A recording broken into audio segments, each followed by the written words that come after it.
Hello everyone, welcome to Biovibes learning. तो आप यहाँ देख सकते हैं, यहाँ ये लेसन नंबर 3 है। 2 लेसन ऑलरेडी जा चुके हैं अबाउट बायोकेमिस्ट्री। उसमें मैंने इसका इंट्रोडक्शन बताया था एंड केमिकल बॉन्डिंग्स के बारे में बताया था। तो अगर आपने वो अभी तक नहीं देखा है तो उन्हें देख लीजिएगा, वो बेसिक कॉन्सेप्ट हैं बायोकेमिस्ट्री के। आज जो हम लेसन 3 शुरू करने वाले हैं उसमें मैं मेनली आपको कॉन्सेप्ट बताने वाली हूँ पीएच से रिलेटेड एंड पीकेए से रिलेटेड। ये यूनिट 1 है CSIR के सिलेबस की। इसको हम बायोकेमिस्ट्री भी कहते हैं।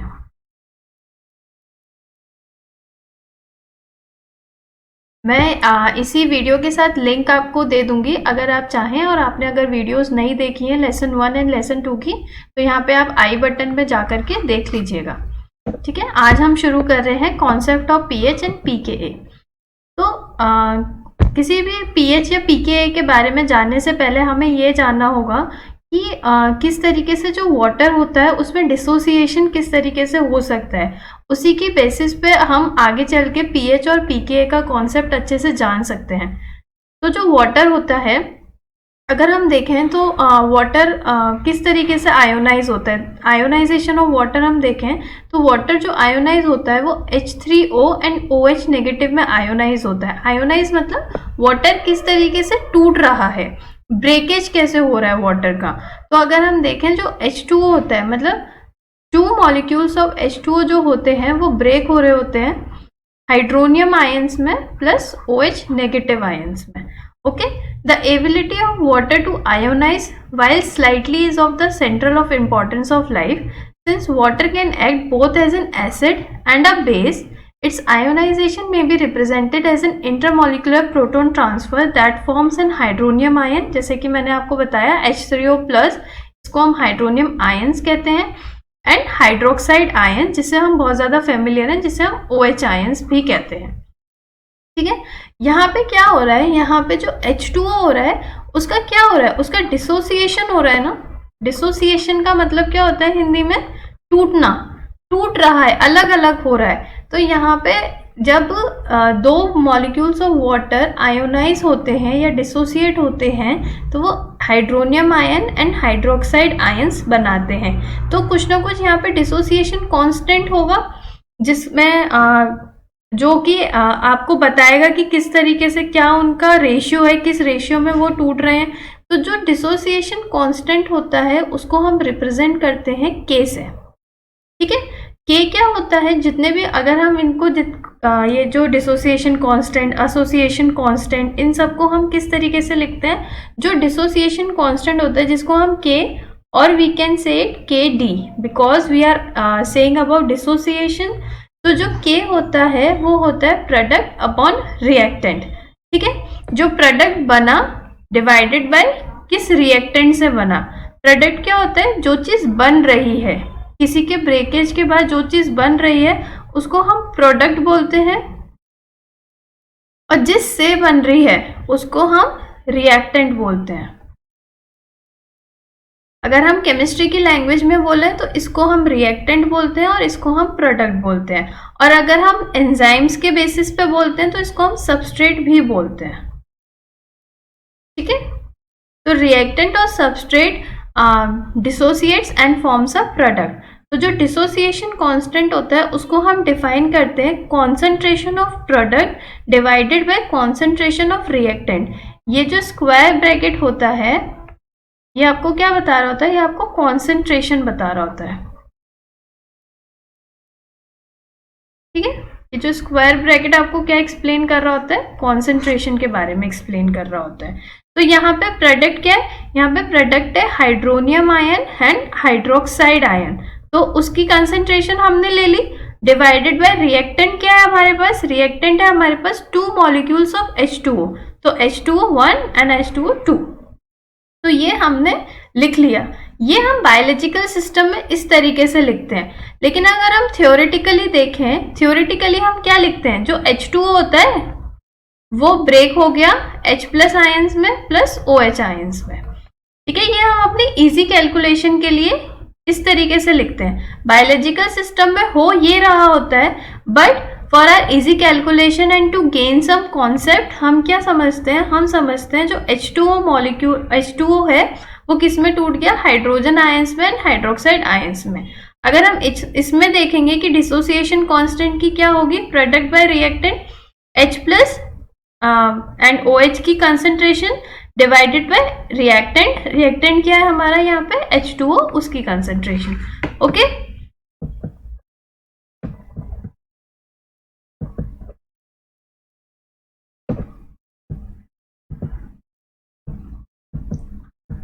उसके आगे अगर हम देखें, जो the actual probability of hydrogen ion in pure water existing as hydrogen ion is approximately 1.8 into 10 to the power minus 9। ये है 1.8 into 10 to the power minus 9।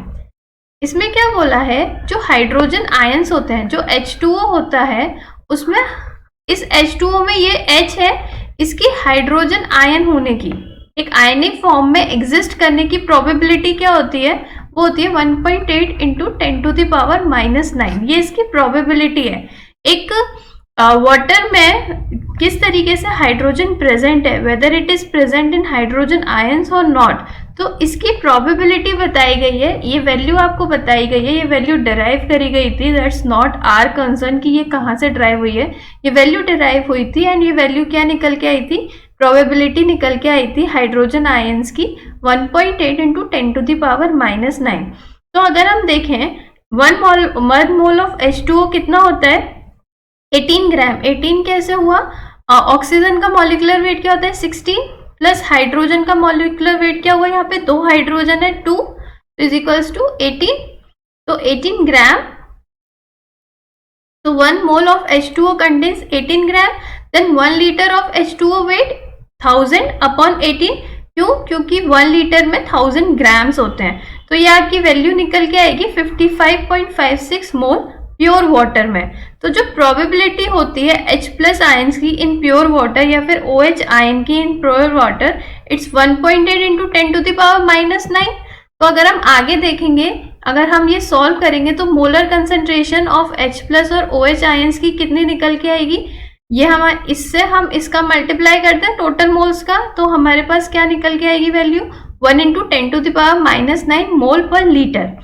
ठीक है, तो अगर हम यहाँ पे ये जो हमारी वैल्यू आई थी, हमारी इक्वेशन बनी थी डिसोसिएशन कांस्टेंट की प्रोडक्ट अपॉन रिएक्टेंट करके, अगर हम इसमें ये वैल्यू पुट करते हैं, यहाँ अगर 1 नहीं भी लिखें तो भी चलेगा, तो 10 to the power minus 7 into 10 to the power minus 7 divided by H2O की क्या कंसंट्रेशन थी हमारे पास 55.56। इसको जब हम सॉल्व करेंगे तो हमारे पास ये वैल्यू निकल के आएगी। इसको अगर हम रीअरेंज करेंगे, हमारे पास K की क्या वैल्यू निकल के आ रही है 1.8 into 10 to the power minus 16 mole per litre. ये K क्या है हमारे पास, ये K है हमारे पास dissociation constant.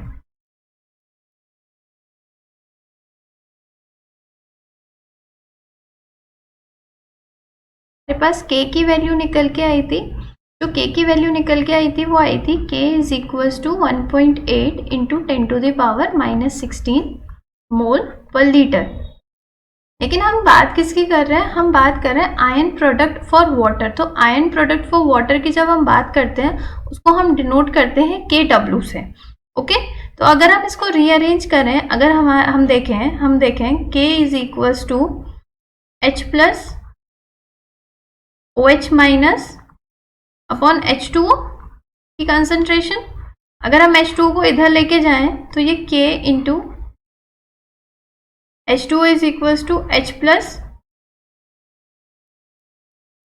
Into OH negative की कंसंट्रेशन। जो K H2O होता है इसको हम बोलते हैं KW। ये होता है आयन प्रोडक्ट। ये प्रोडक्ट हो रहा है ना, यहाँ पे कोई साइन नहीं है, इसका मतलब यहाँ पे मल्टीप्लीकेशन का साइन है। इसका ion product is known as KW। इसको हम कैसे लिखते हैं, is equals to H plus ion and OH negative ions. Okay, तो KW क्या हुआ, KW हुआ K इंटू H2O, इसको हम KW बोलते हैं। It's a ion product of water. तो जो KW होता है वो इक्वल्स टू होता है K इंटू H2O, ये मैंने आपको ड्राइव करके बताया, is equals to H plus की कंसंट्रेशन और OH की कंसंट्रेशन। हमारे पास K की क्या वैल्यू आई थी, हमने K की वैल्यू यहाँ पे डिराइव करी थी 1.8 into 10 to the power minus 16। इसको हम यहाँ पे पुट करेंगे। H2O की कंसंट्रेशन हमने पहले निकाली थी 55.56। जब हम इसे सॉल्व करेंगे हमारे पास Kw की वैल्यू निकल के आती है 1 × 10⁻⁻14 मोल पर लीटर स्क्वायर। ठीक है, वैल्यूज का यहाँ पे यूनिट्स का हमेशा ख्याल रखिएगा कि किस तरीके की यूनिट आपको दी हुई है। तो यहाँ पे अगर हम देखें जो K होती है उसकी जो यूनिट होती है वो होती है मोल पर लीटर, तो हम लिखते हैं मोल पर लीटर। लेकिन जो Kw होती है उसकी क्या यूनिट होती है, वो होती है mole square upon litre square. Okay, और वी कैन से मोल पर लीटर स्क्वायर। इस तरीके से हम लिखते हैं। तो थोड़ा मैं और अच्छे से रीअरेंज कर देती हूँ जिससे कि आप लोग कंफ्यूज ना हो। ये होती है, या तो हम इसको मोल स्क्वायर पर लीटर स्क्वायर बोलते हैं और मोल पर लीटर का होल स्क्वायर बोलते हैं। तो दोनों की यूनिट में चेंज है, दैट मीन्स ये दोनों अलग अलग चीजें हैं, इन दोनों से कंफ्यूज मत होइएगा। ठीक है, अगर हम आगे चले, हमने क्या ड्राइव किया, जो Kw है वो क्या है, H+ and OH negative ions का प्रोडक्ट। तो अगर हम देखें at standard temperature and pressure STP को हम क्या बोलते हैं, स्टैंडर्ड टेम्परेचर एंड प्रेशर। अगर हम स्टैंडर्ड टेम्परेचर एंड प्रेशर पे देखें, जो Kw होता है उसमें H+ की जो कंसंट्रेशन होती है वो 10⁻⁻7 होती है और OH नेगेटिव की कंसंट्रेशन भी 10⁻⁻7 होती है। तो ये क्या हुआ, 10⁻⁻7 का होल स्क्वायर हुआ। इसकी क्या वैल्यू निकल के आई, 10⁻⁻14। तो Kw की वैल्यू क्या निकल के आई, 10⁻⁻14 एट STP। ठीक है, इतनी बात आई होप आप सबको क्लियर होगी। अब बात आती है pH की। pH क्या होता है, the term pH was introduce in 1909 by Sorensen who defined it as a negative log of hydrogen ion concentration। pH क्या होता है, वो होता है negative log of hydrogen ion concentration. जैसे कि मैंने आपको बताया था, जो स्क्वायर ब्रैकेट होता है वो कॉन्सेंट्रेशन का साइन होता है। इसको हम क्या लिख सकते हैं, इसको हम लिख सकते हैं pH is equals to log of H+ ion concentration. Okay, इसको हम इस तरीके से भी लिख सकते हैं। जब हम H+ को ऊपर लेके जाएंगे इसलिए यहाँ पे नेगेटिव लगाया जाता है, एंड इसी वजह से हम बोलते हैं pH is equals to minus, और we can say negative log of H+ concentration. The symbol P denotes the negative logarithm of. जो ये P होता है ये नेगेटिव लॉग को डिफाइन करता है। Low pH value correspond to the high concentration of H+ ion and high pH value correspond to the low concentration of H+। इनसे नीचे की तरफ जाते हैं तो जो हमारा सोल्यूशन या फिर जो भी हमारे पास जो भी चीज़ होती है हमारे पास, जो भी हमारे पास मटेरियल है वो हाईली एसिडिक होता है। और जब हम 7 से राइट हैंड साइड की तरफ जाते हैं तो वो हाईली बेसिक नेचर का होता है। तो हम यहाँ पे क्या कह रहे हैं, अगर कोई भी एसिड है तो उसका जो pH होगा वो लो होगा एंड उसके पास जो H+ आयंस होंगे वो हाई होंगे। ठीक है, तो कोई भी ऐसी चीज जिसके पास ज्यादा H+ आयंस हैं या फिर वो H+ आयन डोनेट कर सकता है तो उस चीज को हम एसिडिक कहते हैं। एंड बेसिक क्या होता है, बेसिक में क्या होता है, बेसिक में जो pH होता है वो हाई होता है। यहाँ पे अगर आप खुद देखिए 7 से ऊपर या pH बढ़ रहा है ना, तो जब ये pH बढ़ता है तो H+ आयंस की कंसंट्रेशन कम हो जाती है एंड OH आयंस की कंसंट्रेशन बढ़ जाती है। यहाँ पे OH आयन की कंसंट्रेशन कम हो रही होती है। तो ऐसी कोई भी चीज जिसके पास H+ आयंस ज्यादा है एंड OH आयंस कम है वो एसिडिक कहलाएगी, वो एसिडिक कहलाती है। एंड ऐसी कोई भी चीज जिसके पास H+ आयंस कम है एंड OH आयंस ज्यादा है वो बेसिक नेचर की होती है। ठीक है, तो वो यही बोलना चाह रहा है, low pH value correspond to the high concentration of H+ ion and high pH value correspond to the low concentration of H+ ion. Acids are proton donor and bases are proton acceptor. जो भी चीज H+ ion donate कर पा रही है, donate मतलब दे पा रही है, उसको हम एसिड्स बोलते हैं। एंड जो भी चीज एक्सेप्ट कर रही है H+ आयन को उसे हम बेसिस बोलते हैं। Strong acids, for example HCl, H2SO4, completely dissociate into anions and protons even in strongly acidic solution low pH।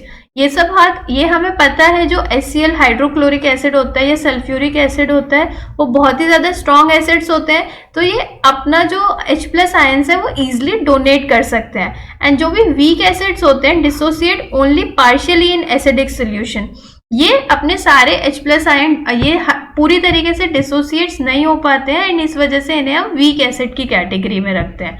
अगर हम यही बात स्ट्रॉन्ग बेसिस के लिए बोले, जो KOH होता है या NaOH होता है वो बहुत ही ज़्यादा स्ट्रॉन्ग बेसिस होते हैं but not weak bases like CaOH2 are completely dissociate even in a high pH। जो स्ट्रॉन्ग बेसिस होते हैं वो हाई pH में ईजिली डिसोसिएट हो जाएंगे। अगर हम KOH की बात करें, KOH कैसे डिसोसिएट होगा, K+ plus OH negative ions में डिसोसिएट हो जाएगा, तो ये कम्प्लीटली डिसोसिएट हो पाते हैं। और जो वीक बेसिस होते हैं वो कम्प्लीटली डिसोसिएट नहीं हो पाते हैं। ठीक है, अब बात आती है Ka की। What is Ka? Ka होता क्या है? तो जो Ka होता है वो होता है अगर हम देखें hydrochloric, sulphuric and nitric acid commonly called as strong acids are completely ionized in dilute aqueous solution. The strong bases like NaOH, KOH are completely ionized. ये बात हमने पहले पढ़ी, जो भी स्ट्रॉन्ग एसिड्स होते हैं या फिर स्ट्रॉन्ग बेसिस होते हैं वो completely ionized हो जाते हैं in aqueous solution. Acid may be defined as a proton donor and basis is defined as a proton acceptor. ठीक है, ये मैंने आपको बताई, जो भी प्रोटॉन डोनेट कर पा रहा है उसे हम प्रोटॉन डोनर बोलते हैं और जो भी एक्सेप्ट कर पा रहा है उन्हें हम प्रोटॉन एक्सेप्टर बोलते हैं और बेस बोलते हैं। When a proton donor such as acetic acid, जो एसिटिक एसिड है वो एक प्रोटॉन डोनर है। क्यों? क्योंकि ये एक एसिड है। loses a proton, it become the corresponding proton acceptor. In this case the acetic anion CH3CO negative. अब एक बात बताइए, जैसे ये इक्वेशन है CH3COOH, ये डिसोसिएट हो रहा है किसमें? CH3CO negative plus H+ ion. ये डोनर हुआ अभी क्योंकि ये डोनेट कर सकता है। ठीक है, और ये क्या हुआ, ये जो यहाँ से जो H+ आयन निकला तो उसने इस चीज को क्या बना दिया, इसने इस चीज को एक तरीके से एक्सेप्टर बना दिया। क्यों? क्योंकि इसके पास नेगेटिव आयन आ गया तो ये H+ आयन एक्सेप्ट कर पाएगा। तो जब भी कोई डोनर डोनेट करके वो अपना एक कॉन्जुगेट एसिड बेस पेयर बनाता है तो वो इस चीज वो ये करता, वो जो डोनर होता है वो एक तरीके से after converting to the product it becomes as an it behaves like an acceptor. जो CH3COH है उसने डोनेट करके वो किस में कन्वर्ट हो गया, वो एक तरीके से एक एक्सेप्टर में कन्वर्ट हो गया। A proton donor and its corresponding proton acceptor makes a conjugate acid-base pair related by the reversible reaction. ये क्या बनाते हैं, ये क्या बना, एक तरीके से इसका कॉन्जुगेट बना, ये एक्सेप्ट करके वापस से इसमें कन्वर्ट हो सकता है, तो ये कॉन्जुगेट एसिड बेस पेयर बनाया इसने, ये इसका कॉन्जुगेट बना, ये इसका साथी बना। ठीक है, each acid has a characteristic tendency to lose its proton in an aqueous solution. जितने भी एसिड होते हैं उनके पास क्या कैपेबिलिटी होती है, वो अपना H+ आयन डोनेट कर सकें, तभी हम उसको एसिडिक की कैटेगरी में रखते हैं। The stronger the acid, the greater its tendency to lose its proton. इतनी देर से हम यही पढ़ रहे हैं, जितना अच्छा एसिड, जितना स्ट्रॉन्ग एसिड, उतनी जल्दी वो अपना प्रोटॉन डोनेट कर देगा, लूज कर देगा। The tendency of any acid, जिसको हम Ha से डिनोट करते हैं, to lose a proton and form its conjugate base A negative या फिर A से हम इसे डिनोट करते हैं, is defined by the equilibrium constant KeQ.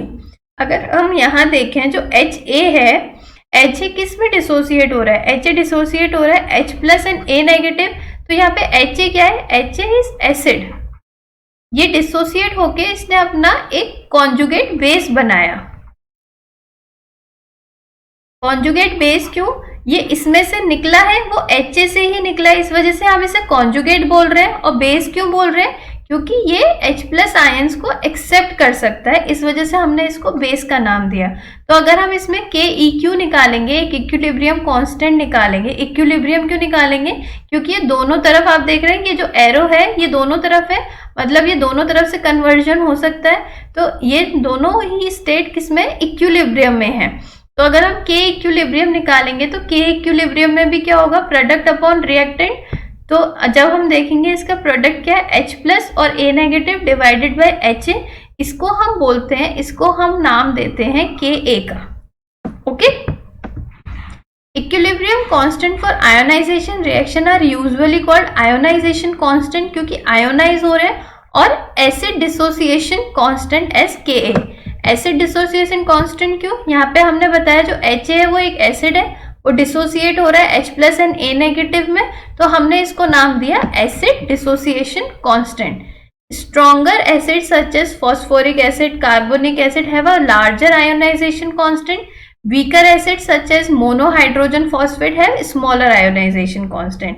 ये यहाँ क्या बोल रहा है, अगर हमारी higher the value of K, stronger will be the acid, and lower the value of K, weaker will be the acid.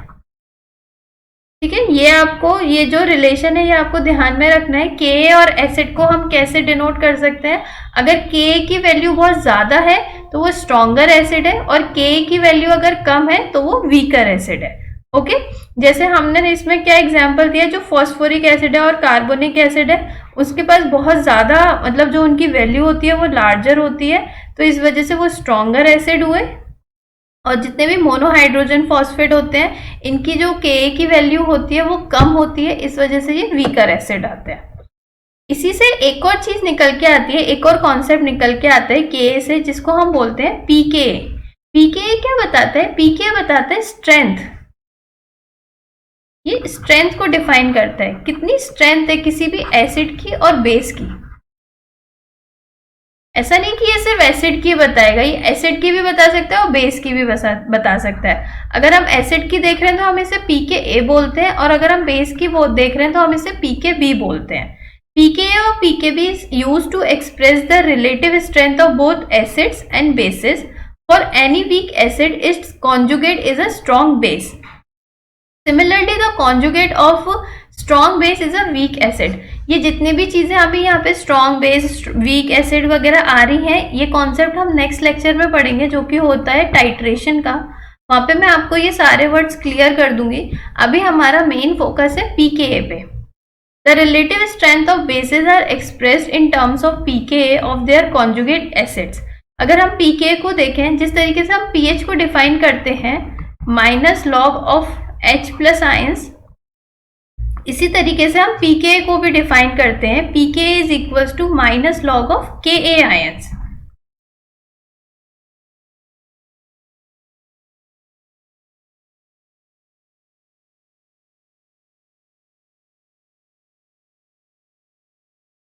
इसको भी हम इस तरीके से लिख सकते हैं, pKa is equal to log of 1 upon Ka ions.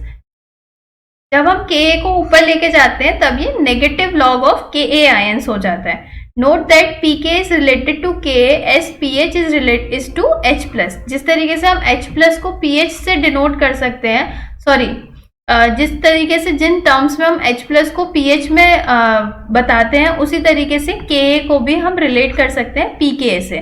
The stronger the acid the lower in its Pk। जितना भी स्ट्रॉन्गर होगा अगर एसिड, तो उसका जो pK होगा वो कम होगा, एंड उसका जो Ka होगा वो हाई होगा। आई होप इतनी बात आप लोगों को क्लियर होगी। ये क्या रिलेशन बना है, अगर pK कम होगा उसका Ka ज्यादा होगा, और वो एसिड जो होगा वो स्ट्रॉन्गर होगा।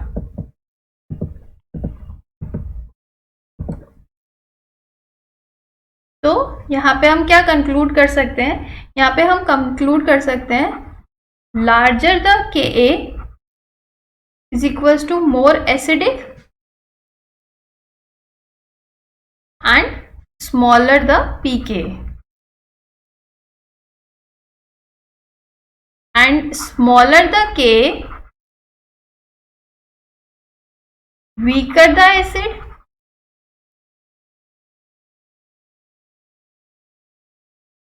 and large pKa. Okay, and pKa is equals to negative log of Ka। एक हमारे पास ये इक्वेशन आई थी, एक हमारे पास इक्वेशन आई थी pH is equals to negative log of H plus ions. ये हम H प्लस आयंस को इस तरीके से हम लोग डिनोट कर सकते हैं।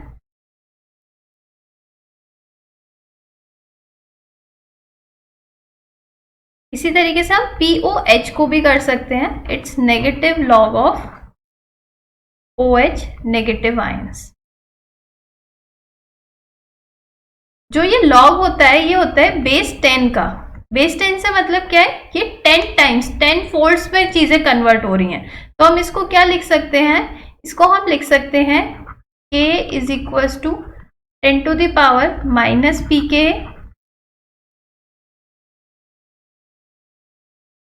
H plus ions is equals to 10 to the power minus pH and OH is equals to OH negative ions is equals to 10 to the power minus POH। इन चीज़ों को हम किस तरीके से क्वेश्चन में कर सकते हैं यूज, अगर हमारे पास अगर फॉर एग्जांपल POH की वैल्यू दी हुई है, POH की हमारे पास वैल्यू दी हुई है 7 एंड हमसे ये हम एग्जांपल ले रहे हैं,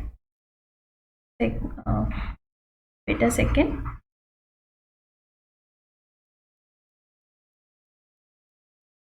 में हम एक एग्जांपल ले रहे हैं। फॉर एग्जांपल आपको pH की वैल्यू दी हुई है, आपको pH दिया हुआ है फॉर एग्जांपल 4.5, ओके, एंड आपसे पूछा गया है calculate the concentration of H plus ion. तो आप यहां से डायरेक्ट रिलेट कर सकते हैं, कैसे रिलेट कर पाएंगे, हमको क्या पता है जो H प्लस आयन्स होते हैं इज इक्वल्स टू होते हैं 10 to the power minus PH, तो is equals to 10 to the power minus 4.5। इसमें हम माइनस कंसिडर नहीं करते हैं, तो ये जो कंसंट्रेशन होगी, सॉरी, इसमें हम माइनस कंसिडर करेंगे और इसकी जो कंसंट्रेशन आएगी वो ये कंसंट्रेशन डायरेक्ट हो जाएगी, ठीक है। या फिर आपको दिया हो, आपको फॉर एग्जांपल सेकंड एग्जांपल अगर हम लें, यहाँ पे हमें अगर आपको H प्लस की कॉन्सेंट्रेशन कुछ भी दी हुई है, XYZ कुछ भी दी है, X कंसेंट्रेशन दी हुई है और आपसे pH की वैल्यू पूछा है, तो आप क्या करेंगे, आप डायरेक्ट ही pH is equals to minus log of H plus ions यहाँ पे लगा देंगे, माइनस लॉग ऑफ X, ठीक है। तो इस तरीके से आप क्वेश्चंस में ये फॉर्मूलाज यूज कर सकते हैं, या आप ये यूज कर सकते हैं या ये यूज कर सकते हैं, ये आप देखेंगे कि क्या क्वेश्चन पूछना चाह रहा है आपसे, ठीक है।